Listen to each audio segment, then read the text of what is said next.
They automatically assumed we didn't have any safety stuff or protocol of like, a safety plan or anything. We had everything, And we had surveillance, walkie-talkies. We had a nurse on hand with fire extinguishers. We have exits, egresses, ways to get out, and everything was lighted. We had emergency lighting, but they just basically they didn't want it. They didn't want to hear it.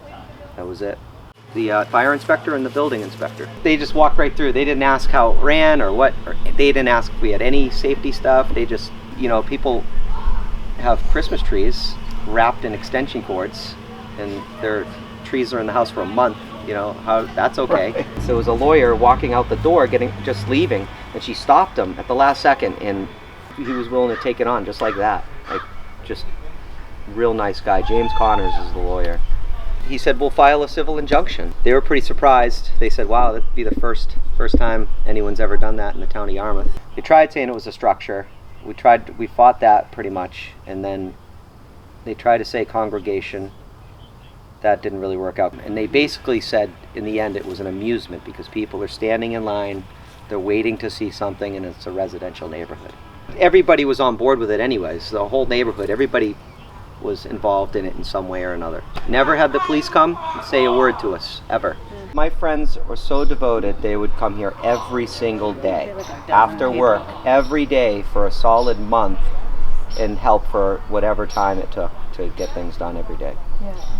I think people anticipated this maybe last year, so it blew up after that because it was on the media, and it was awesome. People just loved it. It was free. Like I said, it was something for the kids and the community. With all the drama and the drug epidemic going on the Cape right now, you got something positive going on, and the town wants to shut it down. Like there was no like. I mean, they didn't. I don't even think they asked once how it even ran or operated or how it even functioned. Yeah. So they just were like, nope, safety, code, this and that. It's the what ifs. It's all the what ifs of what, if something happens, et cetera, et cetera. It's just this world we live in that everyone's so fearful of. Everyone should walk around in a plastic bubble. It's kind of like the way today's society is. A lot of families. Yeah, that's what a lot of people said. It was tradition. They don't know what to do now And on Halloween. Some of the irony of it is that a lot of my friends are on the fire department, and they would bring their kids and their wives through, and they weren't allowed to go last year. They travel to come to this, so when they hear that isn't happening, it's really kind of sad. It's just a small little, holiday thing, but it meant a lot. Gwen, what will you miss most? Everything. The haunted house and like stuff. Yeah. Scaring my friends. People from my school. Just watching the kids and the parents come here every year after year, and the enjoyment that they got out of this is just very special.